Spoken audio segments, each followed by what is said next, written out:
Yo. Y'all know what time it is. It's Nessa M3GA Time. It's M3GA Time. You know, one of those two. Just call it what you want. That list be messing you up, bro. I swear, bro. If you had wheels, they was slipping in that motherfucker, bro. Oh, God damn. But anyway, it's Nessa M3GA Time, and we are here. It is, Where do you what hear episode? it the most? Where do you hear my list? I can't even say it. Exactly my point. Is it with the S's? Just stop talking for a second. Slow down and get that water off your lip. Hold on. Is it with the S's? Yes. Nessa. Yeah. Yeah. And it goes right into that. It's anyway. You know what's funny? It doesn't happen all the time. She has a speech impediment problem. No, I do not. It doesn't happen all the time. It only happens when I'm relaxed. Because when I'm in Don't be relaxed, cause damn, dog. Because when I'm in business meetings at work, I don't have a list. Are you sure though? I'm positive. Maybe they're not telling you. No, they tell you. They will? Yeah. Oh man. Because my boss is very critical. She'll be like, "Do you know you have a list?" She will not play. Maybe she just doesn't want to say that because she's in a professional setting. No, trust me. We say everything. Yes. Well, we're in a professional setting here. I mean, it's not professional. You're my friend. This is very professional. I mean, it's like I'm at home. Of course. You know? But you're relaxed. I do not sound like that. First of all, I do not sound like Spike. Whoa. Are you not? Hey, my bro is not here. Shout out to my dog, my brother. You're not going to do that on here because he's not here. You did it last season. That's my dog. I could do that. That's my dog, too. All right, look, you can't do that. That's not fair. That's my homie, too. What's up, Spike? Shout out to you. You're my favorite person in the world. Hey, 2 S's. Imagine if your name was Stephanie. I could say it's Stephanie. Stephanie. I'd hate to hear it if you weren't relaxed. Stephanie, motherfucker. What the hell, shit? All right, whatever. Anyway, how was your week? It's been great, actually. Yeah? You know, I went on a little trip, and how was it? It was great. I went home. I went to my hometown, New York. You're not fucking from New York, bro. In a past life, I was. I was a Jamaican woman from Brooklyn, yes. And that's where I'm from. These are lies and fairy tales. They're factual evidence of a past life. Show me, please. First of all, my shaman told me. Who? When I went to Costa Rica. He confirmed it. Anyways. That motherfucker was lying, and y'all was on streams out there anyway. Why are you putting my business out there? I didn't even know that was your business. I was just saying, and you just told on yourself. No, I mean, you could have been in denial like a motherfucker, like you about that list. First of all, say spiritual again. I'm a spiritual person. You know what? Anyway, back to my wonderful week. So I went home. I saw one of my sorority sisters. It was great. And we hung out. We had a good time. And then I brought my ass back home. So it was cool. Cool little turnaround? Yeah, cool little turnaround. That is cool, man. Mm-hmm. That is cool. Shout out to Evelyn. Thank you for spending time with me. Embracing her and giving her the hospitality of a New Yorker. New York. You know? But yeah, that's cool. How was your week? It's been cool. Actually, I've been very busy. I only worked out one time this week, and it's Wednesday. You don't do nothing, man. Busy how? They don't call me Mega for nothing. You know that, right? I don't want to know who calls you Mega for any other reason other than it being your name, sir. You know what? I do not know none of those. None of those. We're PG. Anyway. Yes, thank you. But anyway, the week was great. I just been very busy with kid stuff. You know how kids are. Yeah. Been very man. Man, I'm gonna tell you something. Look, check this shit out, right? So we set my son up to play in soccer, right? Mm-hmm. Then they put him on a waiting list, right? That's usually if you sign him up too late. Right, that's what happened. Mm-hmm. So check this out, right? I was trying to avoid. They got me. This is how my week started. You're a coach. I'm fucking coaching now. Yeah. Again. They said he'll immediately be on the team if you start coaching. Well, now you got to find kids to fill up your team. No, they already got that. Oh, because they already had a waiting list. So he's been added. So I said immediately? So he couldn't just be on the team because I'm okay, cool. Yeah. Then I asked him, guess what? Y'all going to discount me for coaching? Yeah, they said, hell no. They said, nah. Pay that $150. Nah, that shit is like $201. For a little ass kid for soccer? 6-year-olds, bro. That's some bullshit. Some crazy shit. Back when Joseph was little, back in my heyday. Yeah, when Tasia and Lonnie, it was $150. Ooh, I don't even like saying my kid's name on here like that. But when my daughters was playing, people know who your kids are. But I say Joseph's name all the time. I know. I try not to really, but anyway. Right. I put them on there, and it wasn't like that. I mean, I was paying $200 for damn near 2. It was like $120 per kid. Yeah. Now, I don't know if Moreno Valley and Paris is 2 different types of like payments, but I doubt it's still ASO. You know what I think it is the fields are costing more to rent out because the league has to rent out the fields. And then probably. On top of the lights. You know what? That's a turf field because my daughter didn't play at a turf field. And lights. They have to pay for the lights to be on and shit like that. So I learned a lot. These kids are playing in the daytime. Soccer. They playing in the morning. Oh shit, I don't know. Yeah, you're right, because my kid was playing at night. Yeah, so I don't know. And some of them are different. But yeah, that's pretty much what my week has been. It's been about the kids pretty much. I got one good workout this week, so When are you gonna practice? I teach my son all the time. No, you gotta teach a team. It's not just your son. You know the good thing about owning your own business? You can make your own schedule. Yeah, but you know about clients, they want you when they want you. And I'm wanted. That is true. But like I said, running your own business, you can make it happen. Okay, move shit around. I've done it before. I coached it because I coached Lonnie before. So it all worked out, you know. That's good. And they're little, so it's not like they're going to...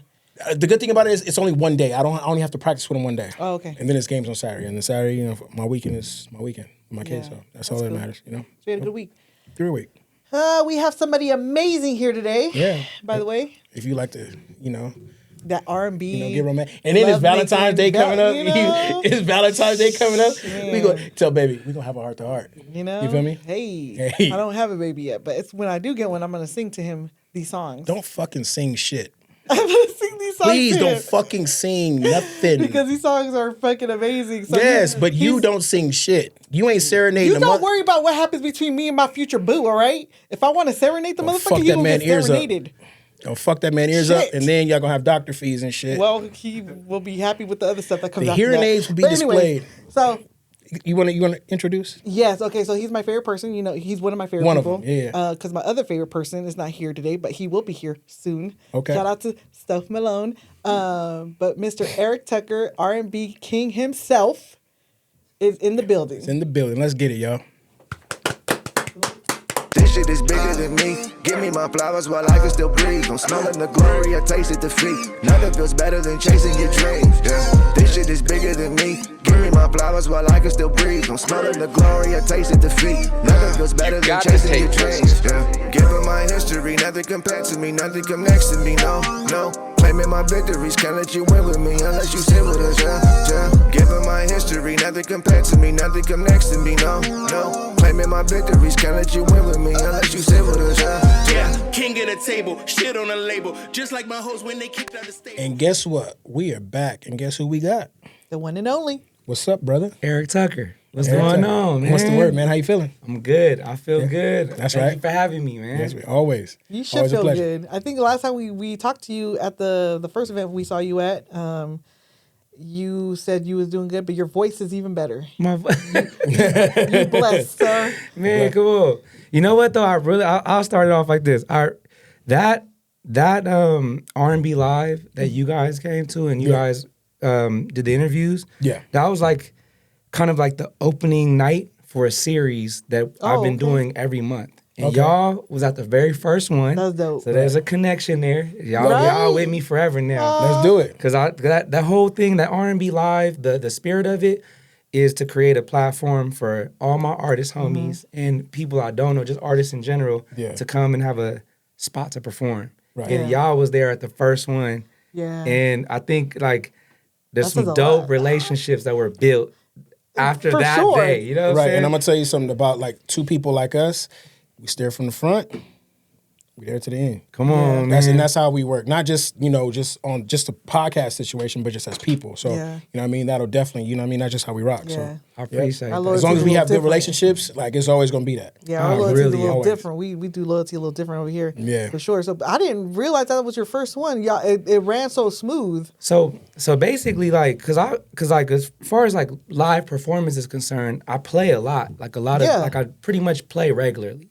Yeah. Live R&B with the band. Yeah. But that was my first like Eric Tucker presents in a sense. Eric Tucker presents his own night and books other artists and everybody that he wants to rock. And y'all came through and like Staff, Sue, Short pulled up. It was like a lot of like. And I'm gonna tell you something. The crazy part about that is that I got that call last minute. Yep. I got it last minute, and I told bro, I said, yeah, we in there. Don't worry about Without it. any information. I had to make some last minute calls. I had to make some last minute calls to like to get the camera crew there because I had to get a babysitter.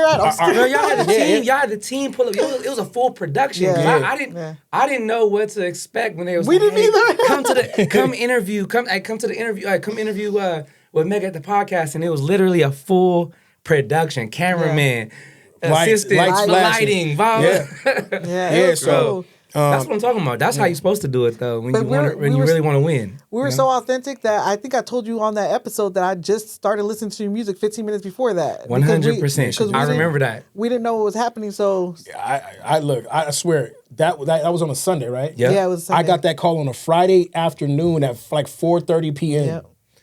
And I had just took a nap, bro. I woke up from a nap. He calls me. And I called her and she was like, why so fucking last minute? I'm like, dog, I literally just got the call. But immediately I was like, yes. Let's do it. Right. But the thing was, the crazy part, how we had to get it set up was our actual videography guy was having, I'm sorry about blocking that. My beauty. But I'm talking, so they right here. Don't worry about blocking my beauty. They right here. But look, our videography guy was on a trip. He had some things to do. Then our actual production guy, it was his birthday that weekend. So we were like, really didn't have nobody. And I had some last minute people. I don't know if you know Mastermind. You know Mastermind. Okay, so that's my bro. Like I've been knowing him since I was 17. He found me.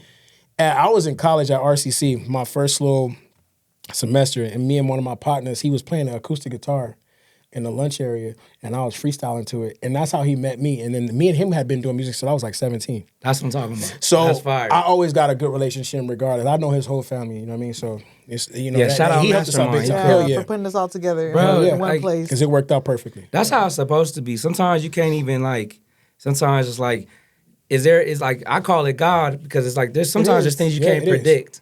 It's like things just gonna happen. Like hey, how did this happen? It wasn't no pre-planned nothing. It just happened. That's where God get involved. And it's all about energy. For me, it's all about energy. And as soon as we met you, we met Stoff and even Jade. Jay Harp too. Yeah, Jay Harp. Everything just was so easy and easy flowing. It's like we've known each other forever. We was talking about Stoff before the episode. And I told you that's my. He's like, that's my dog now, bro. That was the first time we tried to get Sue Ivy that night too. Yeah. And the thing was, it was just so. And we didn't get it to like the third one or the second one. The second one. Did two. Yeah. And then we got her, and it didn't. It didn't plan out, but we'll get her again. No, we're gonna work it out. We're gonna figure it out, man. Yeah. We're gonna figure it out. But tell us about you. Tell us tell us about your new project. Shout out first of all, we haven't been doing November Sun. Yes, thank you, man. Tell us about your Instagram and how to follow you first before anything, and then get into your project that you have out. Okay, on all the social media, like all the platforms, just type in Eric Tucker. And everybody always asks me how you spell the Eric because there's like 4 ways to spell the Eric. Yeah. Mine is ERIC. Yeah. ERICTUCKER on all platforms. Right. Okay. YouTube, anything you want to find me on. And it's November Sun, man. Shout out November Sun because that was like a very important album for me because, dang. You a Scorpio? Sagittarius. Okay. Yeah, Sagittarius. So I was born. Why did I find out like as an adult that I was a Sagittarius? Because you bring the mic up to you. Yep. So my whole life I told everybody I was a Scorpio, but basically, are you on the cusp? My birthday lands on the first day of Sagittarius, which is November 24th. Is the first day that Sagittarius starts. Okay. I was telling everybody my whole life, I'm a Scorpio. I'm a Scorpio. You don't feel like a Scorpio. And I didn't know that. Yeah. I didn't know I was. I could have told you. I'm not really good with signs, but I just know the month. I know the months. I just thought the dates. I was like, okay. I'm pretty good with that. You're not. Most women are though. No Scorpio vibes. I feel that. Okay, Scorpios, they a little different. And then also there's I started doing this really late, but there's November Sages, but then there's December Sages. Yeah, I don't get into all that. So they're different. Yeah. You know what I'm saying? So but that the point of the project, man, November Sun, it came very the birth of the project was around the time that I was having my kids. So I'm kind of I'm a young, my kids are still young. Yeah. Mm-hmm. My kids are really young, 4 and 6. Okay. So when I started working on the album, they were even younger. Yeah. So the photo shoot has my son on the album cover. I've seen it. It's beautiful. Yo, thank you. Is that your oldest? That's my oldest. Okay, that's my oldest. And you can find that on iTunes, guys. Eric the Second. You know what I mean? So when I was working on that album though, I felt like I was going through a shift. I was going through I was trying to find a new sound. Mm-hmm. So if you go back to my back catalog and you listen to this, a lot of people say that this album is a lot different from everything else I put out. It's grown man. Production-wise, though, I've even grown too. Because up until this point, if you listen to all my music, I most of the time, 90% of the time, I'm making all the beats. So that's why you can grow with me as a producer. Yeah. And you can grow with me as a writer and an artist and a vocalist. I want you guys to go back to 2015, like when I put my first album out and be like, hey man, this is the 2025 Eric is different. And I got to grow with him and I got to go with him. And even if you meet me now, you can go back and like read my old books per se. Like read volume 1 and then you could, you know what I'm saying? That's kind of where November Sun is like a different chapter. It's special. It's special to me. November Sun is grown man music. Even when it first starts off with the saxophone, right? Yeah. That right there was like, ooh, that gives me like some like I'm at a lounge with a cigar in the background somewhere. Somebody's smoking a cigar. That sexy like Music Soul Child. Classic. That's what I got from it. I got the Music Soul Child vibe from it. Yes. Yeah. Kind of feel. And TLC, I'm Not Creeping. You know? Yeah. So Body Language is my favorite song on there, bro. Body Language is my favorite song on there. I appreciate you people the bars. I appreciate you people the bars. And we're not speaking the same language, but we speaking the same language.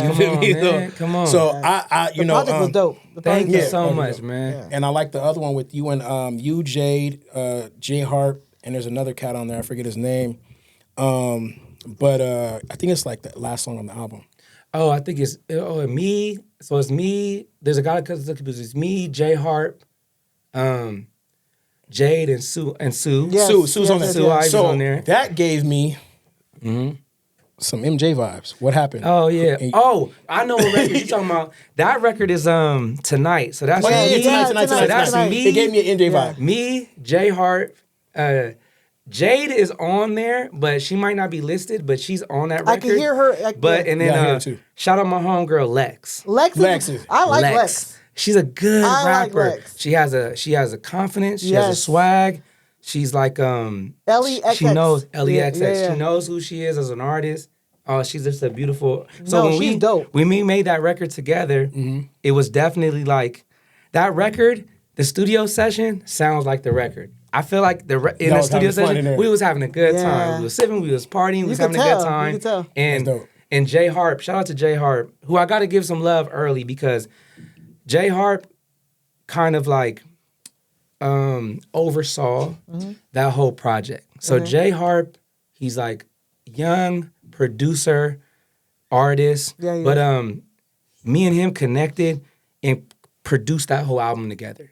And he curated like the vibe and the energy, and we pretty much like that album was recorded at my studio and recorded at his studio. So you gotta imagine it like, imagine if we just in here and a few more people pull up, right? And then we start pouring up, and then we're chilling, and now the party's starting, and then now Mega says, "I got this beat that I want you to listen to, E," and then we turn the beat on, and then in the middle of a party setting, the microphone comes out. We don't care about the booth. We don't care about nothing. It's genuine. You just jamming. I'm talking about people are talking. If you listen to it again, you'll hear people talking in the background. Yeah. We are literally it's a jam session. Recording our party and our jam session. You had a whole vibe. And we just kept it that way. But that's how the album feels. That's how the album feels. A lot of that album is that. That's what I'm saying. That's what it feels like when I listen to it. I feel like I'm at a lounge just listening with my fucking grown ass man. It's the lounge vibes. It's just a beautiful. It's a beautiful sound, and it sounds like you.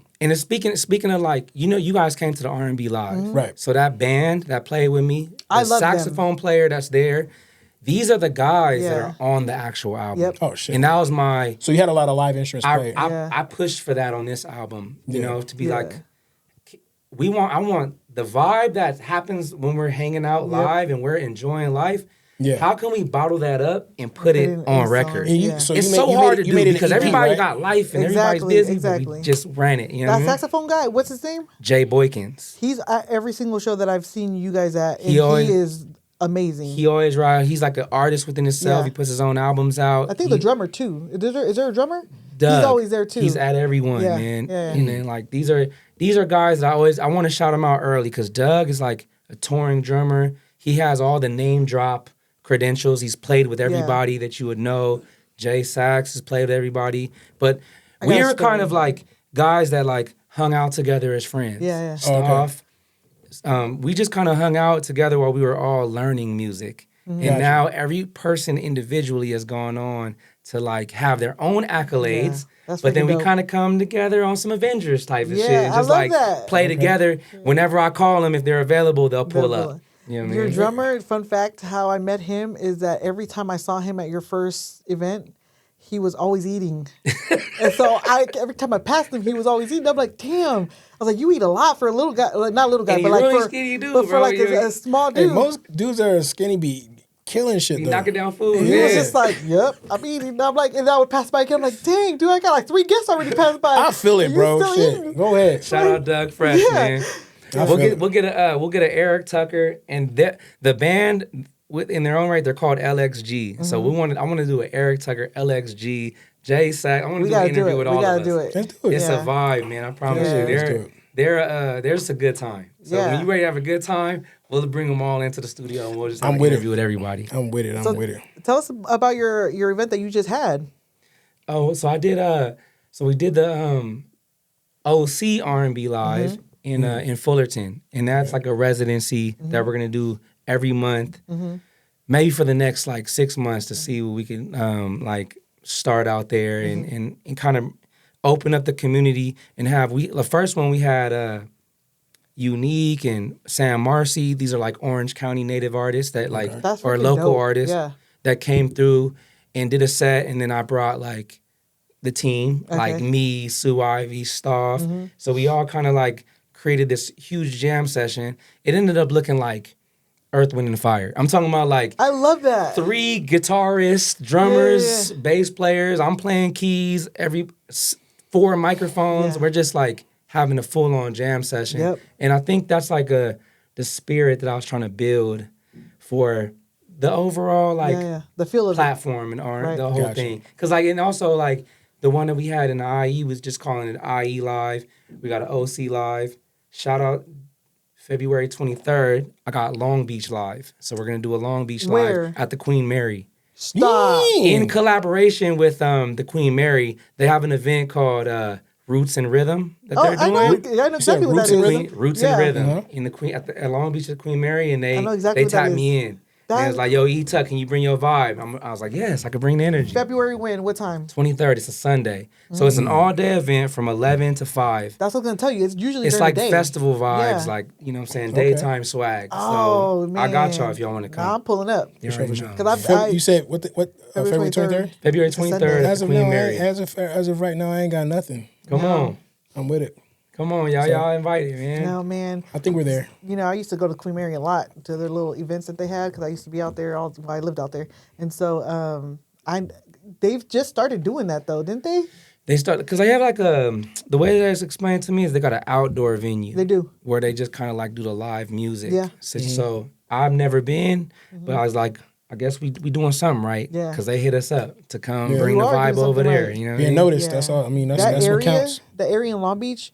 I don't know if you ever been to like the reggae festival. It used to be at the reggae Long festival. Beach Convention. I've been to those a few times. Oh, I never been to that. Okay, it used to be at the Long Beach Convention Center, so they moved it from there because everybody used to smoke so much weed. That's what I'm about to say right now. God, I don't smoke, bro. I left that bitch tore up. That was a Shoreline.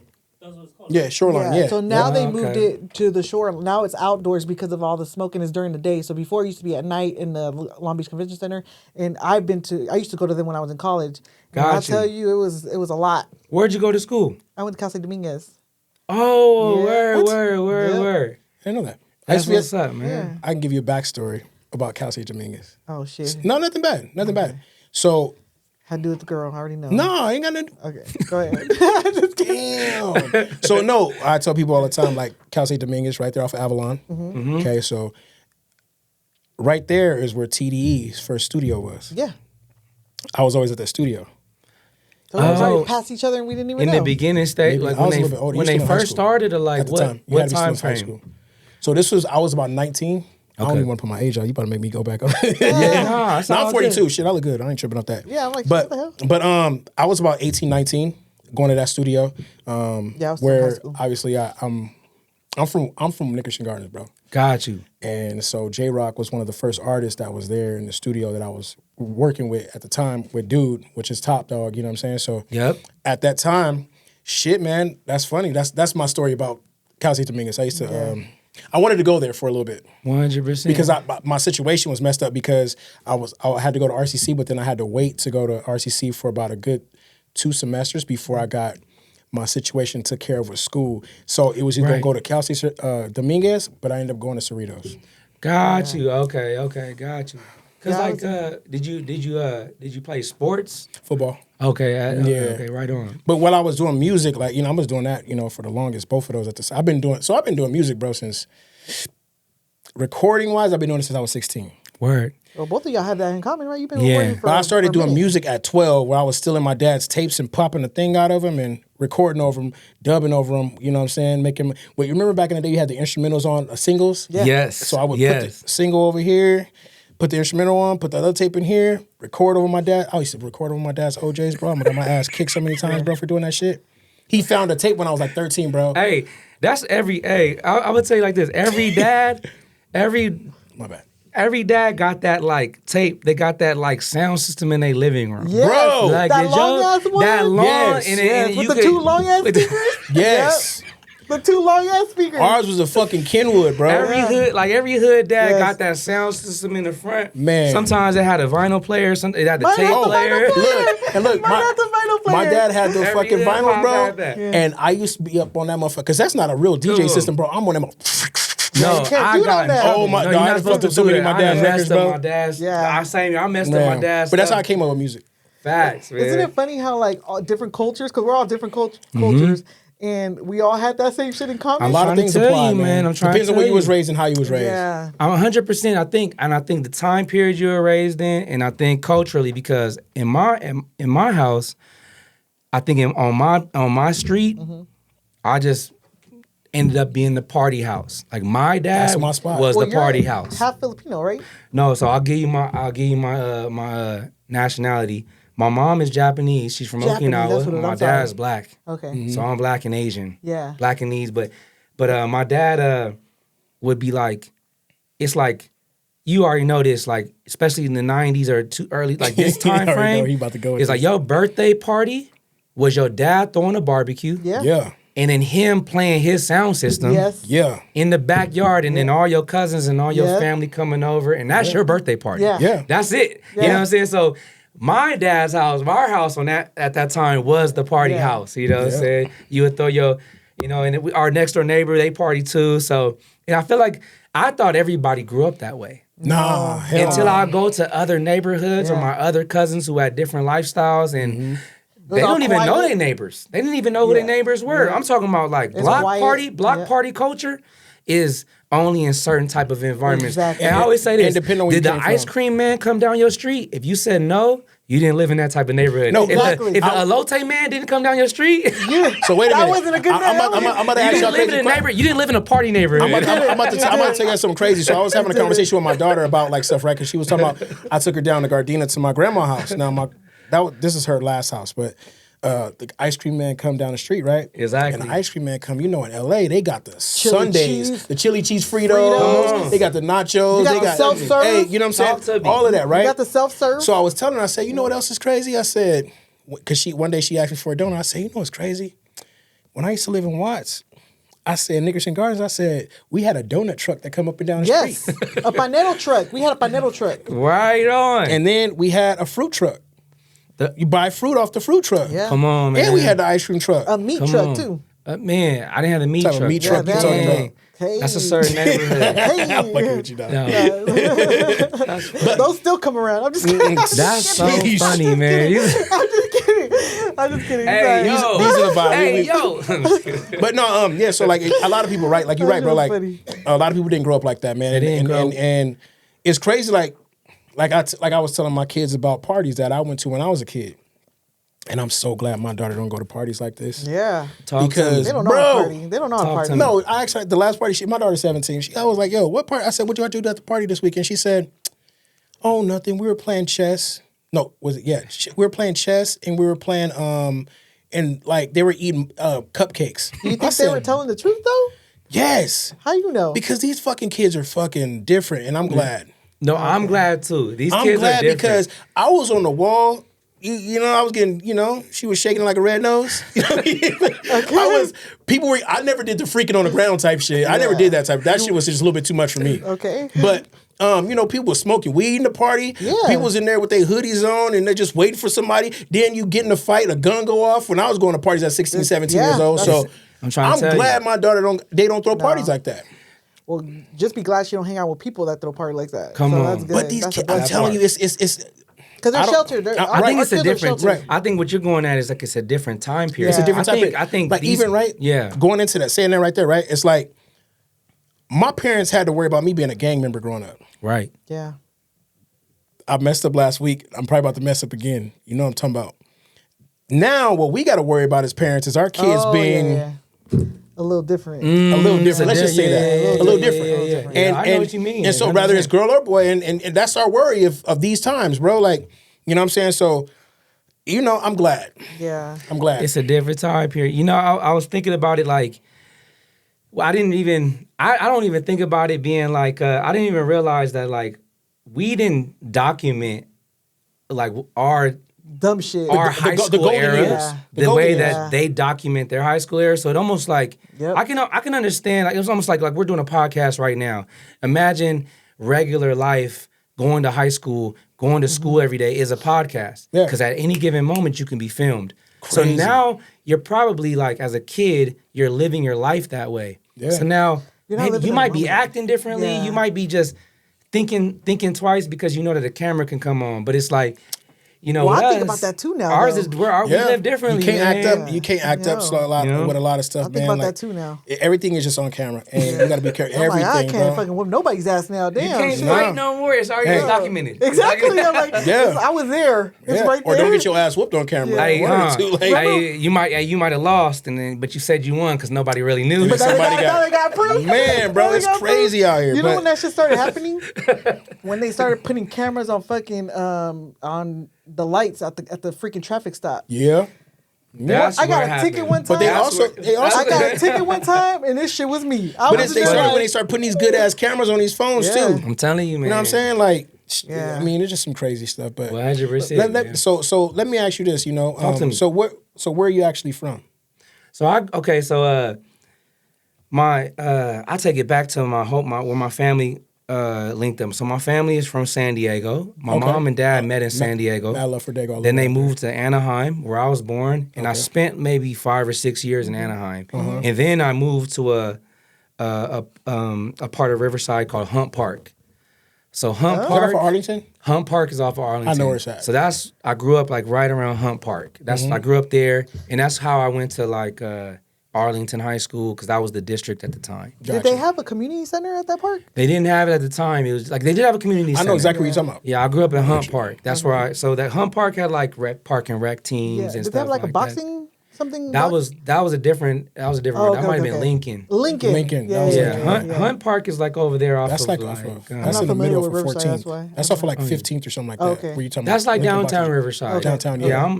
So I grew up in Riverside, in that area, and then I went to Arlington, and when I graduated from Arlington, I went to UC Riverside after that. So that's where I went to school. UCR, look, you smart. Yeah, What'd you study? I studied music. And then I went almost like all the way to the end. Like a lot of people have this story. Like you study that as your first major. I went all the way almost to the end, and I had enough credits to turn it into a minor. And then I ended up having to stay like another year to add a business as my major. So crazy part. I'm a music minor, business major. Look, bro. That's how they do the politics at school. My mom my fucked me up. wife was a dancer. She did dance major all the way for like 4 years, and then she had to switch it. That's how it is. That's how they get you to stay longer and spend more money. But I ain't gonna go there. It's a whole thing. Right? My mom messed me up, bro, because I went for music. And once she found out that was my major, she said, "You're not fucking going to school for fucking music. You better figure out something else." Man. And so I went into business. Well, she wouldn't have. The school would have fucked you up either way. So she did you a favor. Maybe, but again, when I look at me going, look, and I don't know if you feel the same way, but this is how I feel. I feel like I shouldn't have went to school for business. I feel like I should have went to school for accounting.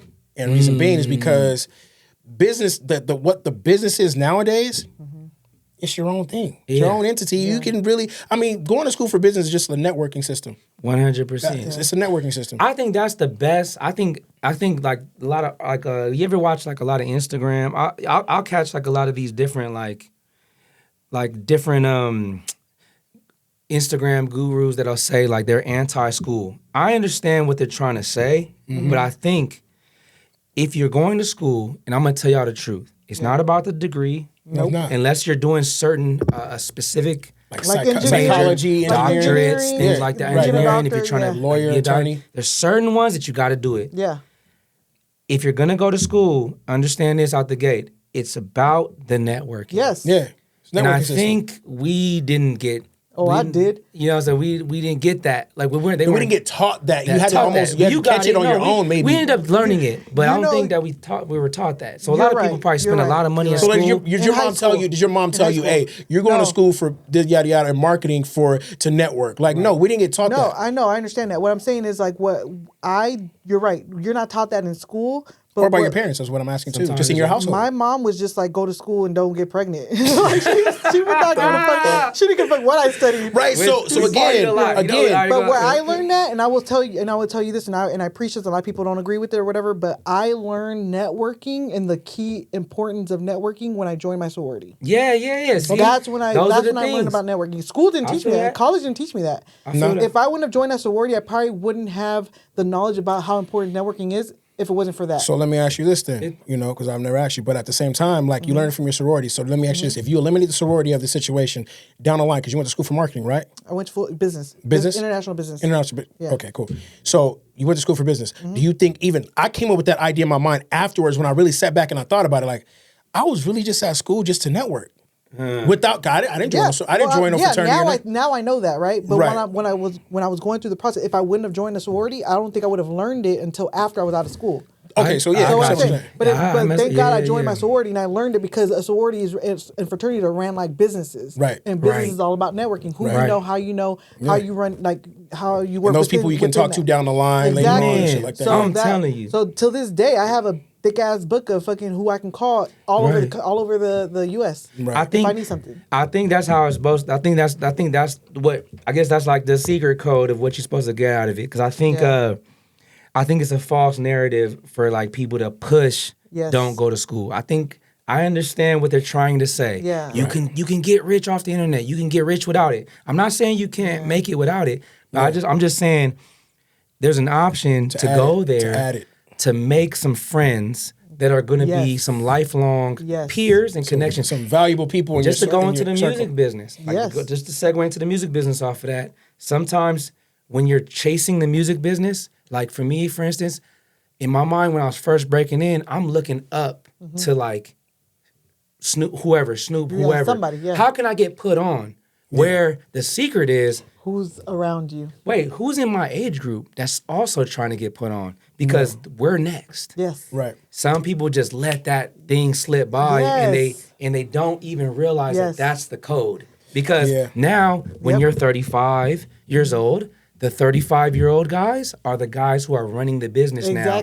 But you didn't really build that relationship with them because you thought they were beneath you. Exactly. Yeah. That's a tidbit of information for the kids right there, man. If I can get y'all some game in the industry. Because like all of my homies that we used to have to do shows together, we used to do tours together, and we weren't making no money, but we were on the road.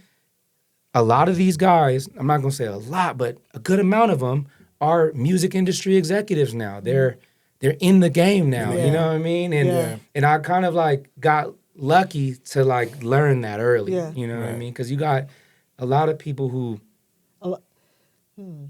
don't understand that concept of like maybe your peers are who you should build with. I think instead of trying to get put on. I know that feeling. No, that's a fact. Everybody wants to get put on. Everybody wants to get put on. So when I was doing shows and stuff, like back in, like, when I was really doing shows, doing shows here, touring with other people, like back in, when I was doing it, I can't say my age when I speak on that, bro. It's crazy. But anyway, You should be proud of that shit. 42, man. Nah, man, you a vet now. You know how many 42-years-olds are dead right now? Shit. Hey, I'm just saying, be blessed. True enough. I'm always blessed. You're a mentor now. You're a mentor, baby. You OG. Just kidding. We making him feel older. Hey, you're going to start going down the line. You're Unc now. Yeah. You're Pops now. Listen, I ain't even going to lie. Dude, you're like, don't keep... I'm going to tell y'all a story, but I'm going to tell you after I say this because I'm going to forget. But... Can you go forget because what? Because this is a really important thing that I'm about to say. So like doing all of that stuff, right? I used to think to myself like, damn, bro, like, but I'm better. The thing you're talking about, I used to be that way. Yeah, I understand. I'm better than these guys. I'm more talented. So why do I need them? I need to, and I know guys that are there. You feel what I'm saying? And it's like, damn, like, but I also had remember that conversation I had with you about the music industry. I kind of told myself, I said, when I look at the game now and I look at everything, and I say to myself, I think God was blocking me from something. Bro, if anything, he might have been he been protecting you, redirecting you. Right, yeah, because listen, bro, like I look at a lot of stuff in the music industry, bro, and the type of person that I was, you know, and that I can be, a lot of that just wouldn't fly with who it wouldn't fit me. I don't know if because see, like, there's some things that are like you don't even want to talk about. That you've seen that are probably not even gonna mess you up. I do have a question in regards to that for you. And the name dropping and the things that you might have seen. Hey, am I allowed to sit? Yeah, man. Do whatever you want. Thank you. It's our show. Shit. Right on. The hell? We run this. Right on. I appreciate y'all. But what I was going to say about your networking, you can actually leave it on the table if you want. Don't leave it down there. Is that I think it has a lot to do with your personality as well, right? Because a lot of people are introverted or not. And you don't seem that kind of person. You're not introverted, but when it comes, if you're personable though. You're personable. Right. But if you're, I'm gonna tell you something. Tell like what your personality is. But go ahead. Yeah. I can kind of see. So I can see back then, especially because I'm not because this is his show, so I'm not gonna get into all that. But what I will say is, back then, because of the type of things that were going on, and who I was, and the things I had going on around me, it was easy for me to be like that person. Yeah, 100%. I don't know you back then. So I'm telling you, like, 100%. So the people that he's talking about, that kind of, I had that mentality because it was like, well, I'm already more talented to you. You weren't humble. No. It wasn't even about me being humble or anything like that. It was just more like I need to start going with people because in my mind I'm already on industry level. Yeah. Yes, yeah. In my mind, so I was already on industry level. So it was like, why am I going to sit here? And we're doing music. It's not like I wasn't doing music with him, but it was like, what can you help me with at this point to go here? Right. And not stay here. You feel what I'm saying? But then I got guys who did their thing and they was out there and doing yada, yada, yada. And they made themselves a little way into the industry and doing that. But then it's like, I see him now and I'm like, damn, bro, like, oh man, I had to let that go, yada, yada, yada. Yeah. So, but I always feel like I was being protected from something now that I had to sit back and think about it. 100%. And my actual... my gift, I believe people are born with 2 gifts. 100%. 2 or 3 maybe. But I feel like 2 for sure. And I feel like, music was always my first love. It's a gift. God gave me a gift to be able to sit down and write. And you know what I'm talking about. Because you know what it is. But then also, this fitness shit, I'm different in that too. You gifted, bro, in that too, man. And so I thought about it one day and I said, and I got because I wasn't even going to put no more music out, be honest with you. And I said to myself, like, when I start going down Instagram and, Facebook, and I'm saying, well, they're adding music to their damn TikToks and their Instagrams and their Facebooks and all of these reels. Yeah, I said, man. well, this is what you do. What's it stopping? Let's just put them both together. Talk to me. That's it. So, at the end of the day. At the end of the day, it's not about your timing, it's God's timing. Yeah, always. I'm not trying to get all like religious or whatever, but it's God's timing. Whatever you have, it doesn't matter if you're fucking 18, it doesn't matter if you're fucking 65. I have a friend that I went to college with. She was going to be a lawyer at 55 years old. Yeah. 55. And she did that. And she made it, man. And she made it away. To me, age is nothing but a fucking number. Not at all. No, 100%. Whatever you want to do, just fucking do that shit. Hey, no, speaking of age, I think you gotta get rid of I don't know if it's the proper term, but I think you gotta get rid of ageism. Yes. Altogether. I think you gotta get rid of it because I think there's a stigma. There's a stigma or there's an agenda when you say you can't do something because at 40. I don't do that. You can't do something at 50. You can't do something. I'm like, is that an agenda from a bigger entity? I don't want to get too deep into that. Is that a bigger agenda to try to capitalize in things? Because if you stay healthy longer and you live to your 100, there's certain businesses out here who are going to lose money. I don't want to go there. Yeah. I don't want to take it there, but I'm just saying. No, but look at freaking, you know what I'm saying? If you go to other countries and these people are living to 100 years old regularly, and that's normal, but ours is 70. Dies at 70. Why? Why? There might be an agenda there. So I was like, I don't want to ever listen to any type of ageism or anything like that. Yeah. You can't. Because I think you can do whatever you want to do at any age that you want to do. Any age. And I've always thought that way. Yeah. And that's something that I always preach to my son. Like, it doesn't matter what you want to do, as long as you put your whole, if it makes you happy and that's what you want to do it. Push it. As long as it ain't selling drugs and doing some dumb shit like that. Talk to me. Like, do something that you're passionate about and just drive with it. Because at the end of the day, the most important thing is for you to be fucking happy. Hell yeah. You know, my homie, man, I think I might shout out the wrong homie, but I won't say the name. But I just remember what he said to me. He said, there's actually a lot of people who think, and I don't know where this came from, like scientifically, that you can't learn something new after the age of 25 because your brain doesn't grow anymore. That's a closed-minded person. And that's a choice. And I was like, bro, I'm telling you this. If I get into my story, people will never believe this. When it comes to like playing instruments, the first time I touched an instrument was at the age of like 17 or 18. Okay. Mm-hmm. And I play every instrument. Yeah. Drums, guitar, bass, blah, blah, blah. Yeah. I didn't get to have lessons at 7 years old. Yeah. Or I didn't get professional music lessons when I was 4. No. I decided I wanted to be a musician at 17 or 18, which was far-fetched maybe from other people, but it's like, I just was like, I kind of want to do this, man. I want to do it. I had a similar story where I didn't start fighting. I didn't start boxing until I was 19, 20. Yeah. And that in the boxing world is old as fuck. Right. But guess what? Can't nobody fucking touch me. Forget that. Yeah, I was out there whipping ass. Talk to me. But it's like age doesn't really matter. It's not your timing. It's God's timing. Come on. Talk to me. Yeah. So look, I got a question just because. Well, you had a question you wanted to ask a minute ago. Do you remember it? Nope. Yeah, no, we've been chopping it up. On camera, huh? Got your old ass. But anyway, I'm in the conversation. So speaking of the music, we're gonna get back to the music. But so we had the Grammys this weekend, right?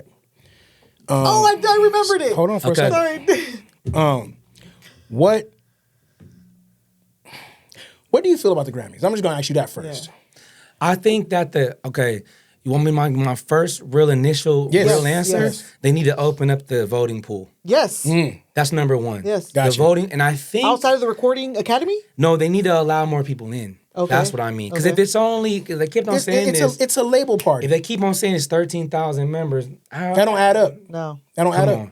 Are you going to tell me that out of all the people that have participated in making music, hit records too, and we're not even talking about people who are just outside who are just trying to make it. I'm talking about, I know people who have played guitar or like literally have been a part of Grammy Award winning records that aren't in the voting. That's ridiculous. Yeah. Everybody, they should open that up. I don't know what this. I know there's stipulations on how to get in, but I think it needs to be opened up a bit. If everybody will say it, Eminem has said it. I was going to say they are opening. I think they're having to, and they have to. They're going to have to because Billboards and American Music Awards are making them work. They're going to make them work because the Grammys. Everybody knows. Well, I don't know if you know, but I don't know. But a lot of people don't know. Thank you. I don't know, but I'm dead serious. This is what I'm about to say is a lot of people don't know this. Okay, go. Right. And our listeners might not know. That's exactly. Our listeners might not know. The Grammys is a label party. That's it. Yeah. It's a label party. It's not me, you, and whoever else. It's not no popular vote around the world. Yeah. No. Not at all. It's not who's selling the best records at all. Mm-hmm. Yeah. It's a label party. They gift their label artists what they want to give them. 100%. That's why when Eminem said on there, he was like, "Bro, I'm not going to the fucking Grammys no more." He said, "That's not true. They're not doing what they're supposed to do." Right. I think they do it based off of what's happening in the world. No, in that moment. That's what I'm saying. That's what's happening in the world in that moment. So I don't know if you remember last year the whole thing about Beyonce not winning Album of the Year ever, or all this bullshit, right? But I'm not. And then all of a sudden people were complaining, and then it was a whole racial thing too, that not enough black artists were winning awards. So this year comes, and then here she comes. First of all, that album that she put out with that country album was not Album of the Year. Okay, so let me say this. It was not. I like that opinion. I like that opinion, right? Yeah. I like that opinion. So I like on the country awards, right? The CMAs, the CMAs, right? Mm-hmm. Yeah. She don't win a award there, right? But she wins Country Album of the Year. False. Right. Yeah. So here we go. Now we're gonna move forward a little bit. That's why I'm asking you this question. Talk to me. We seen Billie Eilish lose 7 times, bro. Her album is like number 1. Her song is like number 1 in the country, dog. That Birds of the Feather might be one of the ones. It's crazy, bro. That joint is one I don't even listen to shit like that. Yeah. But I listen to it and I'm saying, hey, yo, this girl is talented. She's talented. No, listen, dog. That song and that album. Listen to the album. If you don't believe me, just listen to the album. I think what you're getting at is this. I think, okay, tell me if you're saying this. When it comes to if we really was voting for real, yeah, she might have won. No, really, yes, might have won. I want you to know. No, album of the year? Because if we were voting, what you're saying is if we were really voting, based off your vote. We're talking about people. Beyonce shouldn't have won. No, she should not have. No. So what I'm saying is who should have won? Because we had Billie Eilish, we had Beyonce, we had Kendrick, we had I think I forgot the other girl, Chappell Roan. Well, Kendrick's album don't count. So who would have won? Who should have won that? She should have won. I'm telling you, she should have won. That's what he's saying. Off of the lineup, but there's more albums that should have been on the lineup. It's what I'm saying. Oh, okay. What you're going based off what I just said is exactly what you're proving my point right now. I see what you're saying. I'm not arguing your point. No, but I'm saying for you, I'm not saying they ain't argue. I'm saying what you're saying. What I just said, you're literally proving my point. There should have been yes. Like for instance, I'm like, yo. And I hate, because I know somebody's going to say this because it's Black History Month, but guess what? I don't give a fuck. I'm an honest person. I'm honest before anything else. I don't. Go. What's Doechie's first song? Stinkapoo? What are you talking about? Don't talk to me about Doechii. That album was fire. Doechii, right here. That album was fire. Stinkapoo? Are you kidding me? That whole album? Listen, every time I traveled this year, so hold on. Listened to her album. River of Denial and all them. No. So listen to me real quick, right? Okay, cool. And I'm glad you know a few songs. No, okay, cool. Not a few. Okay, I know her old album. So stop for a second. Who did she outsell? She didn't outsell anybody because she's just a beginning artist. That's the point that I'm making about the Grammys. Okay. It's a label party and they give it to who they want to give it to. No, but that album deserved that album of the year. Bro, if you're not outselling, so she didn't outsell Billie Eilish at all.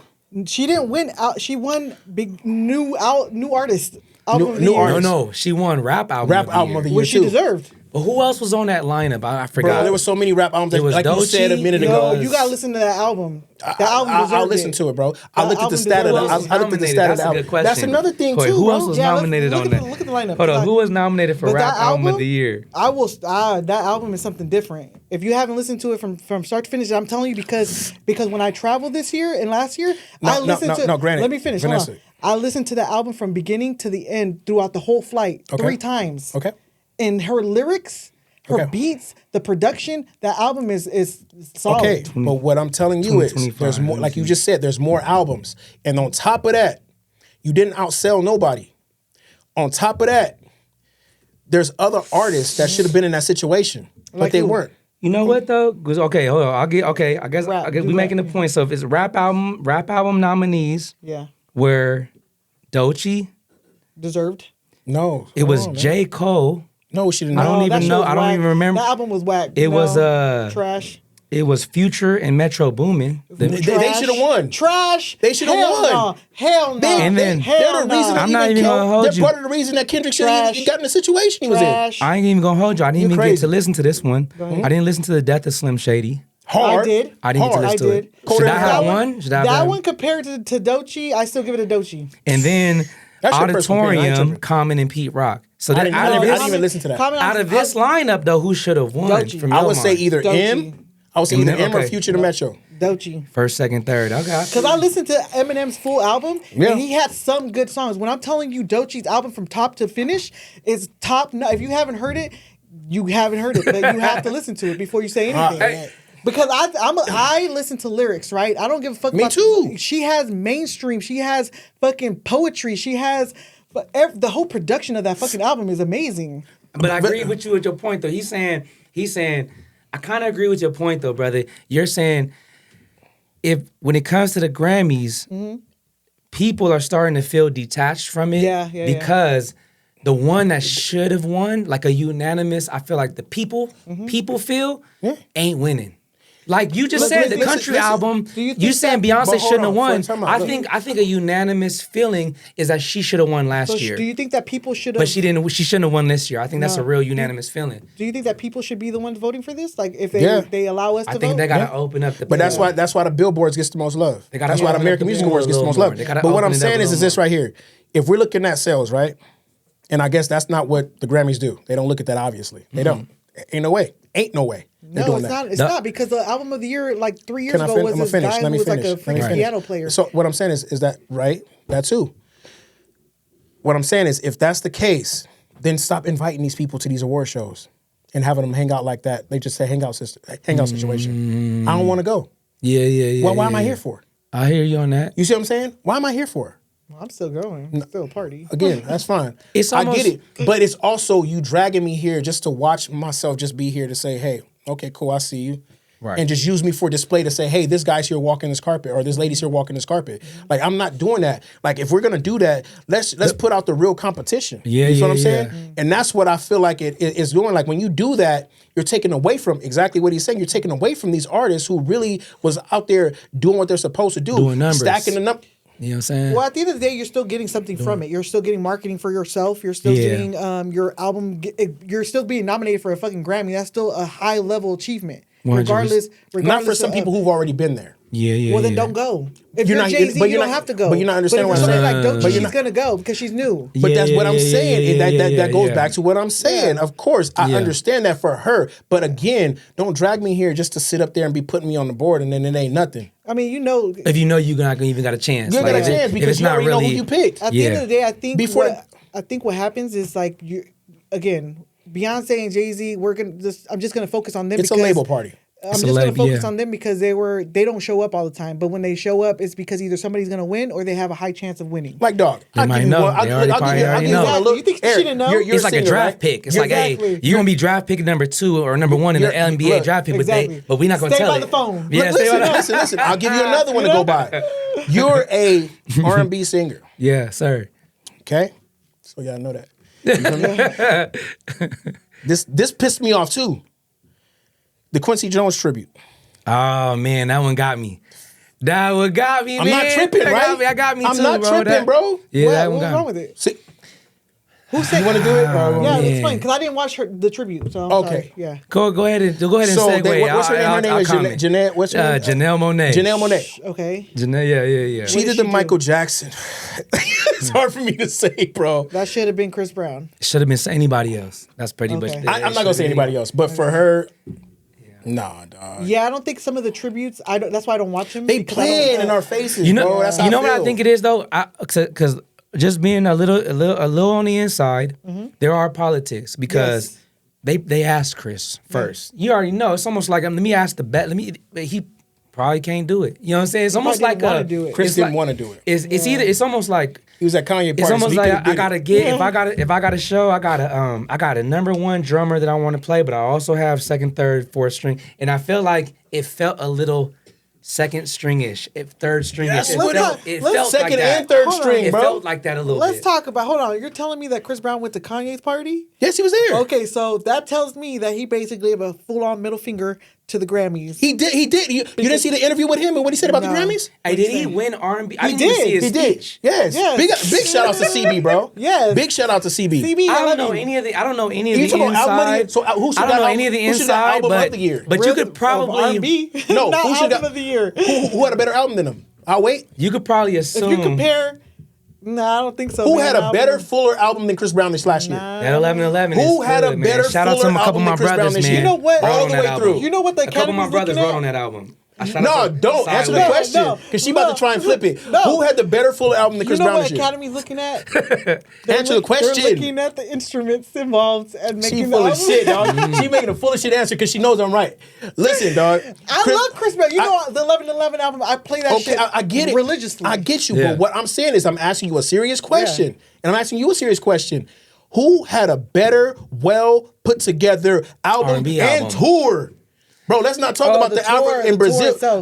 Come on, not dog. Brazil, Africa, homie. He was Africa, and he did Brazil. The thing about Chris, man. Like Africa, he sold out the whole thing about Chris is that category. He don't need no team to play for him to have a Super Bowl. He won, and he should have won because Chris, even to this day, is still, I think, even arguably still number one in R&B. Period. Yes. He's still king. Period. Yes. I don't think. I think everybody else is. And if you really want to fucking make it a twist, he's actually in pop too. In pop too, yeah. If you really want to fucking go there, because he has some albums that are pretty pop, right? He can transition into everything. Yeah, he can do whatever he want. But what he said he can do whatever the fuck you want. I'm not gonna let them keep hating on bro, man. Bro. Nobody's hating on him. I love not you. I'm talking about them. I'm talking about the people, not you, not you. And I'm talking about people. Yeah. Like, so Team Breezy. He the best, man. Listen, he the GOAT, bro. You don't throw that around. He really is. And so what I'm saying is, when I look at the Grammy situation, you got best album. Come on, bro. Didn't nobody have a well put together, more fuller album than him this past year? If you put the Beyonce stupid ass country album, I hate that album. But when you put Chris Brown, of course I'm gonna give it to Chris Brown. If you put Billie Eilish and Chris Brown, no, she's didn't. I'll still give it to Chris Brown. Hey, do you think? You know how? Okay, segue into sports. Y'all talk sports. Yeah. Yes. There's one thing I don't like, and I know this is honorable, but the one thing I don't like is the retirement year.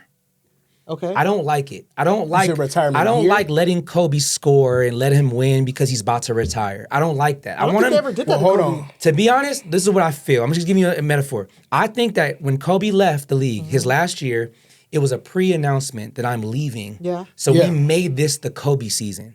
Because he was leaving. So? That season that he was leaving. No. I felt like they gave it to. I felt like it was like fully announced that he was retiring. Well, yeah. And anytime you walk into any stadium, we gotta give him a standing ovation, even if you're an opponent. But I will say this. So with Beyonce, but it's Kobe. So I was just gonna say, that's the difference. I'm gonna tie it together. Okay. And I'm gonna say this right now, and I don't know if it's gonna be true. It's just a feeling. If Beyonce is gonna retire and probably not put out no music anymore, she's not. They had to give her one. Because they didn't give her one on the ones that she should have won. She should have won the Grammys when she had that Lemonade album. The Lemonade album. She should have won when she had the other albums. And I feel like she might be going into her retirement age, so they had to give her one. And it kind of kills me because it's like y'all gave her the one that wasn't her best album. It was horrible. But y'all just gave her to her. And I'm saying, I take it back to Kobe. That his last year of playing was definitely not his best year of playing. No, of course not. But we gave him this whole like, this is your retirement. Hold on, can I say something? And so I feel like the whole league kind of like, I felt like we just like we're kind of rolling out the red carpet. But if that's the case, I don't like that. But if that's the case, I don't either. But let me say something. I want you to get kicked out the league. But let me say something. No. That's what I want. I want you to get taken over and win as a winner. Even at that situation. 80% of the guys in the league can fuck with Kobe at that level. I agree. That's my favorite player. That's mine. Still rolled out the red carpet. That's my favorite player of all time. But you're supposed to at that point. But did they do that for Beyonce this year? Was her album not the best, but they gave it to her? Can I say something? Can I tell you why? Because she's Kobe. She's Kobe of the music industry. Hell no. She's Kobe of the music industry. I'm gonna tell you why. No, she's not. I'm gonna tell you why. Who is? All right, now we have to argue. No, I'm about to tell you why. She's Kobe. No, because she's connected to Jay-Z, and Jay-Z got all these accusations, bro. No, what I'm saying is, you don't think so? No, I don't think that's her. No, what I'm saying is like, okay, if you look at the Grammys since like if you're looking at numbers, she's won the most times, but she's never won the championship. Exactly. So they had to give it to her. So like she's the Kobe. I'm gonna say Peyton Manning in that situation. I'm gonna say Peyton Manning. Okay. I'm not gonna say Kobe. I'll argue that. Kobe different. Yeah. Well, she's like the Tom Brady. She's the most awarded. I'm not she's gonna say the most awarded. Okay, cool. You know what I'm saying? I'm not a Beyonce fan. She might not be the best. But she's like, even if you're not a Tom Brady fan, I respect it. He's the most awarded. He is. Facts. You know what I'm saying? I think Beyonce is the most awarded, and I feel like they just gave her that, like, we got to give you one before you leave. And I hate that. I hate that feeling that y'all gave her that one on that album. That's not her best album. That shit was crazy. I didn't agree with that situation either, but, you know, I'm always going to be like, hey, you know what? All right, man. I even kind of just look. You can see that category. You can see the looks on the people's faces. Who do you think should have won in that category? What's her name? Taylor Swift. No, hell no. Billie Eilish. Not Billie Eilish. I don't think she was in that one. Bruno Mars. No, was it Bruno? Was Bruno in that with Lady Gaga? Oh, the one where she lost from Lemonade? Taylor Swift won No, that I'm talking about this year. This year. Was Bruno Mars and Lady Gaga in that? You're talking about the country award, right? No, I'm talking about the album of the year. She won the album Grammys. of the year. That's it. So I think who Billie was in Eilish. that? Who was in that? Billie Eilish. Didn't you read it? It was Billie. It was her. It was Billie. It was her. Billie Eilish should have got album of the year. Yeah, she. No. Everybody else and was Taylor irrelevant. Swift. Taylor Swift had that album because she always win, but I think out of Taylor, Billie, and Beyonce, that's a hard one because Billie I don't Eilish think should've she got should have won this year. Beyonce just shouldn't have. Do we agree on that? Yes. Yes. I agree Okay. with you. Okay. So since we're leaving on an agreement, Right. we usually ask our guests to ask us questions to get to know us a little better. So don't ask us why we started the podcast or how we know each other because everybody asks us that already. Yeah. So feel free to ask us any questions. Well, okay, two things I don't know about y'all is where are you guys originally from? I just told Because you. you said it just you told said it you. earlier, but where are you originally from? So I'm originally from South Central, and then I grew up out here since I was 10. And then what part of the IE though? Because like a lot of Mobile. Okay. Because a lot of people that I know that relocate from LA end up in Mobile or Corona Or Victorville. Oh, well, that goes for Victorville too. Yeah, they will go to Victorville fast, boy. They'll be in Apple Valley. Yeah, for sure.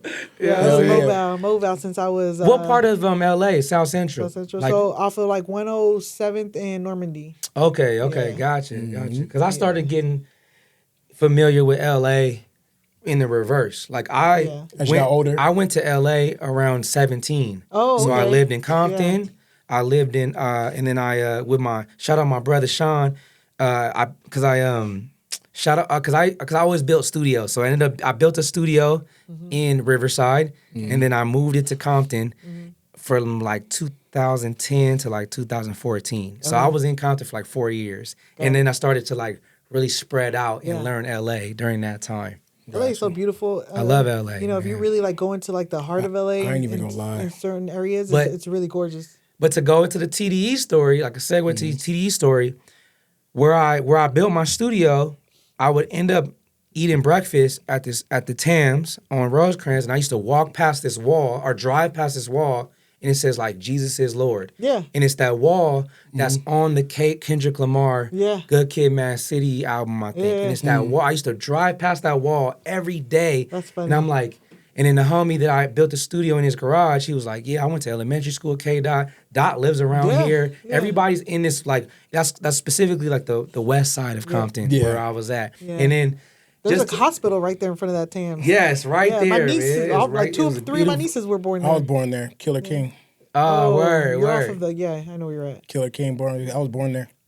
And then that hospital was Yeah, it was horrible. I went there when I was sick one time, and I was there for 5 hours, and I had to leave. Good thing you wasn't shot because you it wasn't that bad, man. What's your choice of song when it comes to like karaoke? Oh, okay. What's your choice? What's your music? What's your music? Ooh, sorry. It depends. Okay, so I start off slow. Right? Give him a song. I'm giving him my whole performance. She gonna give you the whole set. Thank you. Oh my God. I start off slow with the little Keisha Cole Love. God damn. Right? Never knew I was missing. I start off with Love, and then I kind of transition into like my roots, you know? So I get a little bit of Selena, a little bit of Shakira in there every now and then. Okay. And then I go back to where I came from. Talk to me. Right? Come on. I like to do a little Otis Redding. Come on. And then I kind of transition a little Tupac because I got to bring in the hood. So you got a whole set. What's the Tupac song? So I like America's Most Wanted. Yep. And then I like Every Other City She Goes. And every other video. Hey, because that's the thing about karaoke. Is like sometimes you'll watch a karaoke singer and they don't really know the words. They just know that one part they know. But you know the whole song. Mm-hmm. So you ain't What that was my question for you. What is your go-to karaoke song when you do karaoke music? When you go to karaoke bar? I don't even do karaoke bar. I've never really been to a karaoke bar. But I have done karaoke in the house with my family before. We did it for my sister's birthday. Okay, okay. So the song was I did Jodeci Forever My Lady. Yeah. So you're having my baby. And it means so much to me. You know what I'm saying? There's nothing more precious. But anyway, I ain't gonna get it on.